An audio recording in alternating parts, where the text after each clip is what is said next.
ಗಣೇಶೋತ್ಸವದ ಮೇಲೆ ಕಲ್ಲು ಬಿಸಾಡುವಂತಹ ಗಲಭೆ ಸೃಷ್ಟಿಸುವಂತಹ ಪ್ರಯತ್ನ ನಡೀತಾ ಇದೆ ಅಂತಂದರೆ ಮುಂದಿನ ವರ್ಷದಿಂದ ಇಲ್ಲಿ ಗಲಭೆ ಸಂಭವಿಸಿತ್ತು, ಇಲ್ಲಿ ಕಲ್ಲು ಬಿಸಾಡಿದ್ರು, ಇಲ್ಲಿ ಪೆಟ್ರೋಲ್ ಬಾಂಬ್ ಹಾಕಿದ್ರು, ಇಲ್ಲಿ ಭಾಳ ಸೆನ್ಸಿಟಿವ್ ಅಂತ ಹೇಳಿಬಿಟ್ಟು ಮೊದಲೇ ಮುಂಜಾಗ್ರತಾ ಕ್ರಮವನ್ನು ಕೈಗೊಳ್ತೀವಿ ಅಂತೇಳಿ ಗಣೇಶೋತ್ಸವವನ್ನೇ ಹತ್ತಿಕ್ಕಬೇಕು, ಅದನ್ನು ವ್ಯವಸ್ಥಿತವಾಗಿ ಮುಗಿಸಿಬಿಡಬೇಕು ಅನ್ನೋ ಒಂದು ಪಿತೂರಿ ಹಾಗೂ ಒಂದು ಸ್ಟ್ರಾಟಜಿ ಇವತ್ತು ಕಂಡು ಬರ್ತಾ ಇದೆ.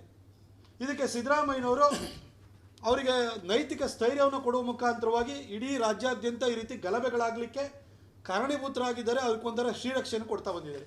ಅವರು 2015ರಲ್ಲೂ ಕೂಡ ಈ ಹಿಂದೆ ಮುಖ್ಯಮಂತ್ರಿ ಆಗಿದ್ದಾಗ SDPI KFD PFI ವಿರುದ್ಧ ಇದ್ದಂತಹ 175 ಕ್ರಿಮಿನಲ್ ಪ್ರಕರಣಗಳು 1600 ಅವರ ಕಾರ್ಯಕರ್ತರ ವಿರುದ್ಧ ಇತ್ತು. ಅದನ್ನು ಪೊಲೀಸ್ ಇಲಾಖೆಯ ವಿರೋಧದ ನಡುವೆನೂ ಕೂಡ ವಾಪಸ್ ತೆಗೆದುಕೊಂಡು ನಮ್ಮ ಕಾರ್ಯಕರ್ತರ ಸರಣಿ ಹತ್ಯೆಗೆ ದಾರಿ ಮಾಡಿಕೊಟ್ಟಿದ್ರು. ಅದು ರುದ್ರೇಶ್ ಹತ್ಯೆ ಇರ್ಬೋದು, ಪ್ರವೀಣ್ ಪೂಜಾರಿ ಹತ್ಯೆ ಇರ್ಬೋದು, ಮಾಗಳಿ ರವಿ ಹತ್ಯೆ ಇರ್ಬೋದು, ಅಥವಾ ರಾಜು ಹತ್ಯೆ ಇರ್ಬೋದು, ಸಂತೋಷ್ ಹತ್ಯೆ ಇರ್ಬೋದು, ದೀಪಕ್ ರಾವ್ ಹತ್ಯೆ ಇರ್ಬೋದು. ಈ ರೀತಿ ಇಡೀ ರಾಜ್ಯಾದ್ಯಂತ ನಮ್ಮ ಕಾರ್ಯಕರ್ತರ ಸರಣಿ ಹತ್ಯೆ ನಡೆದಿದ್ದು ಸಿದ್ದರಾಮಯ್ಯನವರು ಆ SDPI KFD ಮತ್ತು PFI ವಿರುದ್ಧ ಇದ್ದಂಥ ಕ್ರಿಮಿನಲ್ ಪ್ರಕರಣಗಳನ್ನು ವಾಪಸ್ ತೆಗೆದುಕೊಂಡ ನಂತರ ಈ ಸರಿ ಅವರು 2ನೇ ಸರಿ ಬಂದಾದ ನಂತರ ಗಣೇಶೋತ್ಸವವನ್ನು ವ್ಯವಸ್ಥಿತವಾಗಿ ಮುಗಿಸೋದಕ್ಕೆ ಏನೇನು ಮಾಡಬೇಕು ಎಲ್ಲ ಮಾಡ್ತಾ ಇದ್ದಾರೆ. ಇವತ್ತು ಮುಸಲ್ಮಾನರು ಅವ್ರದ್ದು ಯಾವುದೇ ಹಬ್ಬಗಳು ಬರಲಿ, ಅದು ಈದ್ ಬರಲಿ, ಮೊಹರಂ ಬರಲಿ, ಇನ್ನೊಂದು ಬರಲಿ, ಅವರು ರಸ್ತೆಯಲ್ಲಿ ನಮಾಜ್ ಮಾಡ್ಬೇಕಾದ್ರೆ ರಸ್ತೆನ ಬ್ಲಾಕ್ ಮಾಡಿ ನಮಾಜ್ ಮಾಡಬೇಕಾದ್ರೆ ಪೊಲೀಸ್ ಇಲಾಖೆ ಇದು ಸಾರ್ವಜನಿಕರಿಗೆ ತೊಂದರೆ ಆಗ್ತದೆ, ರಸ್ತೆಯಲ್ಲಿ ನಮಾಜ್ ಮಾಡಿಬಿಡಿ, ಇದು ಪರ್ಮಿಷನ್ ತೊಗೊಳ್ಳಿ, ಮೈಕಿ ಪರ್ಮಿಷನ್ ತೊಗೊಳ್ಳಿ, ಈ ರೀತಿ ಯಾವ್ದಾದ್ರು ರಿಸ್ಟ್ರಿಕ್ಷನ್ ಆಗ್ತಾರ. ಆದರೆ ಹಿಂದೂಗಳ ಗಣೇಶೋತ್ಸವ ಮಾಡಬೇಕು ಅಂತಂದರೆ, ಹನುಮಾನ್ ಜಯಂತಿನ ಮಾಡಬೇಕು ಅಂತಂದರೆ ಹೋಗಿ ಪೊಲೀಸ್ ಸ್ಟೇಷನಲ್ಲಿ ಹೋಗಿ ಪಾಯಿಂಟ್ ಬರ್ಕೊಡ್ಬೇಕು. ಇಲ್ಲೇನಾದ್ರೂ ಕೂಡ ಅಹಿತಕರ ಘಟನೆ ಸಂಭವಿಸ್ತು ಅಂತಂದರೆ ಅದಕ್ಕೆ ನಾವೇ ಅದರ ಜವಾಬ್ದಾರಿಯನ್ನು ಹೊರ್ತೀವಿ ಅಂತೇಳಿ ಹಿಂದೂಗಳು ಅಂಡರ್ಟೇಕಿಂಗ್ ಕೊಡುವಂಥ ಸ್ಥಿತಿ ಬಂದೋಗಿದೆ. ಅಂದರೆ ಇವತ್ತು ಈ ರಾಜ್ಯದಲ್ಲಿ ಹಿಂದೂಗಳಿಗೆ ಉಳಿಗಾಲ ಇಲ್ಲ, ಅವರಿಗೆ ರಕ್ಷಣೆ ಇಲ್ಲ ಅನ್ನೋ ಒಂದು ಪರಿಸ್ಥಿತಿ ಇವತ್ತು ನಿರ್ಮಾಣ ಆಗ್ತಿದೆ. ಇದಕ್ಕೆ ನಾವು ನಮ್ಮ ಯತ್ನಾಳರ ನೇತೃತ್ವದಲ್ಲಿ ನಾವು ಇಲ್ಲಿ ಅದಕ್ಕೆ ಪ್ರತಿರೋಧವನ್ನು ಒಡ್ಡೋದಕ್ಕೆ, ಅದನ್ನು ವಿರೋಧಿಸೋದಕ್ಕೆ, ಇಂಥ ಮನಸ್ಥಿತಿ ವಿರುದ್ಧ ನಾವು ಕೈಕೊಟ್ಟಿ ಕೂತ್ಕೊಳ್ಳೋದಿಲ್ಲ, ನಾವು ಕೂಡ ಹೋರಾಟವನ್ನು ಮಾಡ್ತೀವಿ ಅಂತ ಎಲ್ಲರಿಗೂ ಕೂಡ ಎಚ್ಚರಿಕೆಯನ್ನು ಕೊಡೋದಕ್ಕೋಸ್ಕರ ನಾವು ಈ ಪ್ರೆಸ್ ಮೀಟಿಗೆ ಓದಿ ಬಂದಿದ್ವಿ. ಬಂಧುಗಳೇ, ಇವತ್ತು ಯತ್ನಾಳರು ಭಾಳಷ್ಟು ಕಡೆಗೆ ಅವರು ಕೂಡ ಗಣೇಶೋತ್ಸವಕ್ಕೆ ಹೋಗ್ತಾ ಇದ್ದಾರೆ. ನಾನು ಕೂಡ ಮೊನ್ನೆ ಶಹಾಪುರಕ್ಕೆ ಹೋಗಿದ್ದೆ, ಅಲ್ಲಿಂದ ಯಾದಗಿರಿಗೆ ಹೋಗಿದ್ದೆ, ಗುಲ್ಬರ್ಗಕ್ಕೆ ಬಂದೆ. ಮುಸಲ್ಮಾನರು ಪೆಟ್ರೋಲ್ ಬಾಂಬ್ ಹಾಕಿದವರ ವಿರುದ್ಧ ಕೇಸಿಲ್ಲ.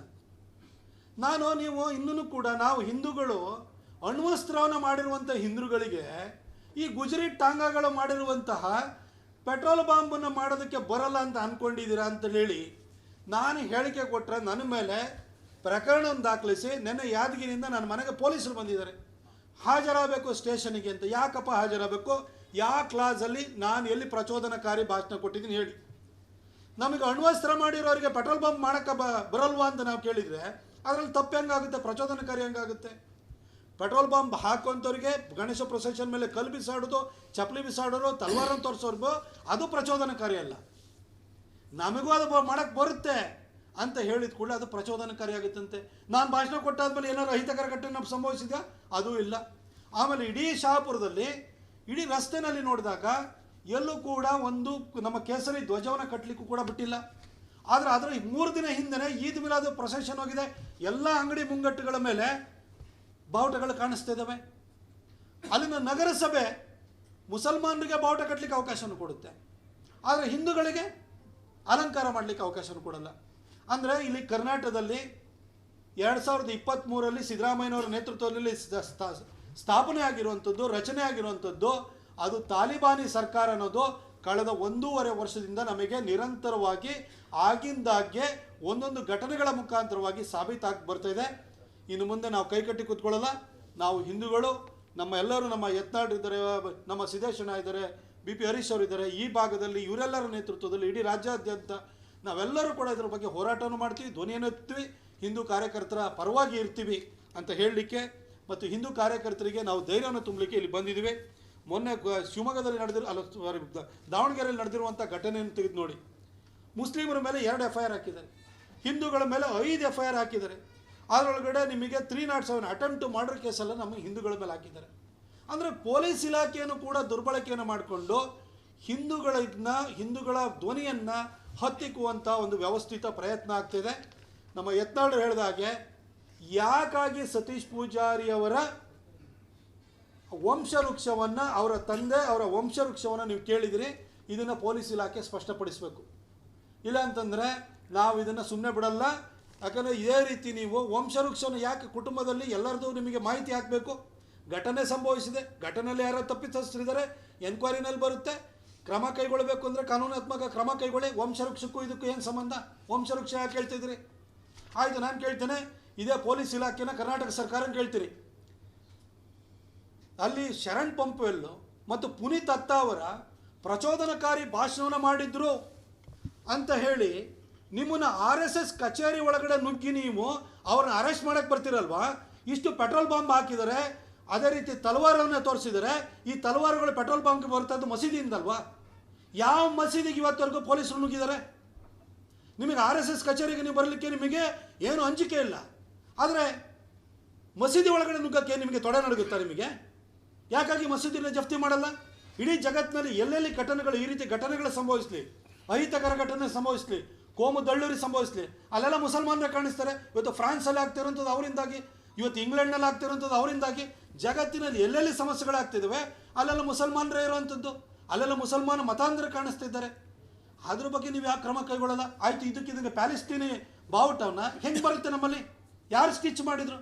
ಪತ್ತೆ ಹಚ್ಚಿದ್ರು ಇಲ್ಲಿವರೆಗೂ? ಪ್ಯಾಲೆಸ್ತೀನ್ದು ಬಾವುಟವನ್ನು ನಮ್ಮ ದೇಶದಲ್ಲಿ, ಅದು ಕರ್ನಾಟಕದಲ್ಲಿ ಯಾವ ರೀತಿ ಯಾರು ಅದನ್ನು ಹೊಲಿದಿದ್ದಾರೋ, ಯಾರು ಸ್ಟಿಚ್ ಮಾಡಿದರು? ಹೆಂಗೆ ಹಾರಿಸ್ಲಿಕ್ಕೆ ಸಾಧ್ಯ? ನಾನು ಮುಸಲ್ಮಾನರಿಗೂ ಹೇಳಲಿಕ್ಕೆ ಬಯಸ್ತೇನೆ, ನಿಮ್ಮ ಹತ್ರ ಪ್ಯಾಲೆಸ್ತೀನ್ ಬಗ್ಗೆ ಇಷ್ಟೊಂದು ಪ್ರೀತಿ ಇದೆ ಅಂತಂದರೆ ದಯವಿಟ್ಟು ಹೋಗಿ ನೀವು ಗಾಜಾ ಸ್ಟ್ರಿಪ್ಪಿಗೆ ಹೋಗಿ, ವೆಸ್ಟ್ ಬ್ಯಾಂಕಿಗೆ ಹೋಗಿ ಇಸ್ರೇಲ್ ಮುಂದೆ ಹೋರಾಟವನ್ನು ಮಾಡಿ. ನೀವು ಇಲ್ಲ್ಯಾಕೆ ಬಾವುಟ ಹಿಡಿತಿದ್ರಿ? ನಿಮಗೆ ಇದು ಜನ್ಮಭೂಮಿ ಇದು, ಆದರೆ ನಿಮ್ಮ ನಿಷ್ಠೆ ಮಾತ್ರ ಮೆಕ್ಕಾ ಮದೀನಕ್ಕೆ. ಏನು ಮನಸ್ಥಿತಿ ನಿಮಗೆ? ಇದು ಜನ್ಮಭೂಮಿ, ಪವಿತ್ರ ಭೂಮಿ ಎರಡನ್ನೂ ಭಾರತ ಅಲ್ವ ನಿಮಗೆ? ಪವಿತ್ರ ಭೂಮಿ ಬೇರೆ ಕಡೆ ಇದ್ದು ನಿಮ್ಮ ನಿಷ್ಠೆ ಅಲ್ಲೇ ಇರೋದಾದರೆ ಹೋಗಿ ಅಲ್ಲಿ ಹೋರಾಟವನ್ನು ಮಾಡಿ. ಇಲ್ಲ್ಯಾಕೆ ಬಂದು ಪ್ಯಾಲೆಸ್ತೈನ್ ಬಾವುಟ ಹಾರಿಸ್ತಿದ್ರಿ? ಅಲ್ಲಿ ಹೋಗಿ ವೆಸ್ಟ್ ಬ್ಯಾಂಕ್ ಮತ್ತು ಗಾಜಾ ಸ್ಟ್ರಿಪ್ಪಲ್ಲಿ ಹೋಗಿ ಪ್ಯಾಲೆಸ್ತೈನ್ ಬಾವುಟನ ಹಿಡೀರಿ. ಇಸ್ರೇಲ್ನವ್ರು ಗುಂಡು ಹಾಕಿ ಕಳಿಸ್ತಾರೆ ನಿಮಗೆ. ಇಲ್ಲಿ ಯಾರು ಕೇಳೋರಿಲ್ಲ ಹೇಳೋರಿಲ್ಲ ಅಂತ ಹೇಳ್ಬಿಟ್ಟು ಇಲ್ಲಿ ನೀವು ಬಾವುಟ ಹಾರಿಸ್ತೀರ. ನೀವು ಇದನ್ನು ನೋಡಿಕೊಂಡು ಸಿದ್ದರಾಮಯ್ಯನವರು ಸರ್ಕಾರ ಸುಮ್ಮನೆ ಕೂತ್ಕೊಂಡಿದೆ. ನಾಗಮಂಗಲದಲ್ಲಿ ಘಟನೆ ಆದರೆ ಒಂದು ಸಣ್ಣ ಘಟನೆ, ಅಲ್ಲೇನು ಆಗೇ ಇಲ್ಲ ಅನ್ನೋ ಥರ ಹೋಮ್ ಮಿನಿಸ್ಟ್ರು ಹೇಳಿಕೆ ಕೊಡ್ತಾರೆ. ಒಂದು ದಿನ ಅಲ್ಲಾದರೂ ನಾಗಮಂಗಲದಲ್ಲಿ ಹೋಗಿ ಆ ಬಟ್ಟೆ ವ್ಯಾಪಾರಿ 2 ಕೋಟಿ ರೂಪಾಯಿದು ಆ ಥರ ಅಂಗಡಿ ಸುಟ್ಟಾಕಿದ್ದಾರೆ. ಒಂದಿನ ಯಾರು ನೋವನ್ನ ಕೇಳಿದ್ರೆ? ಈ ರೀತಿ ಘಟನೆಗಳು ಸಂಭವಿಸ್ತಲ್ಲ, ಯಾರಾದರೂ ವಿಸಿಟ್ ಮಾಡ್ತಾ ಇದ್ದಾರೆ? ಈ ಸರ್ಕಾರ ಪಾಕಿಸ್ತಾನದ ಪರವಾಗಿರುವಂಥ ಮನಸ್ಥಿತಿಗಳು, ಈ ದೇಶದಲ್ಲಿ ಹುಟ್ಟಿದ್ರೂ ಕೂಡ ನಿಷ್ಠೆಯನ್ನು ಬೇರೊಂದು ಕಡೆ ಇಟ್ಕೊಂಡಿರೋಂಥವ್ರನ್ನ ಪೋಷಣೆ ಮಾಡಲಿಕ್ಕೆ ಬಂದಂತಿದೆ. ಈ ಸರ್ಕಾರ ಭಾಳ ದಿನ ಉಳಿಯಲ್ಲ. ಈ ಸರ್ಕಾರ ಕರ್ನಾಟಕ ಜನ ನೋಡ್ತಾ ಇದ್ದಾರೆ. ಅವರು 137 ಸೀಟು ಕೊಟ್ಬಿಟ್ಟು ತಪ್ಪು ಮಾಡಿಬಿಟ್ಟಿದ್ದೀವಿ ಅಂತ ಜನಕ್ಕೆ ಈಗ ಆಲ್ರೆಡಿ ಅನಿಸಿದೆ. ಇನ್ನೇನು ಸಿದ್ದರಾಮಯ್ಯ ಸರ್ಕಾರ ಯಾವಾಗ ಬೇಕಾದ್ರೂ ಹೋಗ್ಬೋದು. ಆನಂತರ ಇವ್ರ ಒಳಗಡೆ ಯುದ್ಧಗಳಾಗಿ ಈ ಸರ್ಕಾರ ಹೋಗಿ ಬೈ ಎಲೆಕ್ಷನ್ ಕೂಡ ನಡಿಬೋದು.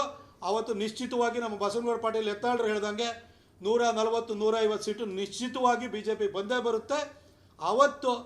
ಇವತ್ತು ಏನೇ ನಮ್ಮ ಕಾರ್ಯಕರ್ತರ ವಿರುದ್ಧ ನೀವು ಕೇಸ್ ಹಾಕಿದರೆ ಅದನ್ನು ನಾವು ವಾಪಸ್ ತೆಗೆದುಕೊಳ್ಳೋಂಥ ಕೆಲಸವನ್ನು ಮಾಡ್ತೀವಿ. ಯಾರು ನಮ್ಮ ಹಿಂದೂ ಕಾರ್ಯಕರ್ತರ ಬಗ್ಗೆ ಈ ರೀತಿ ಹ್ಯಾರಾಸ್ಮೆಂಟ್ ಮಾಡಿದರೆ ನಾವು ನಿಮ್ಮನ್ನು ಸ್ಪೇರ್ ಮಾಡಲ್ಲ ಅನ್ನೋದನ್ನು ಈ ಪತ್ರಿಕಾಗೋಷ್ಠಿಯ ಮುಖಾಂತರವಾಗಿ ನಾವು ಸ್ಪಷ್ಟವಾಗಿ ಹೇಳಲಿಕ್ಕೆ ಬಯಸ್ತೀವಿ.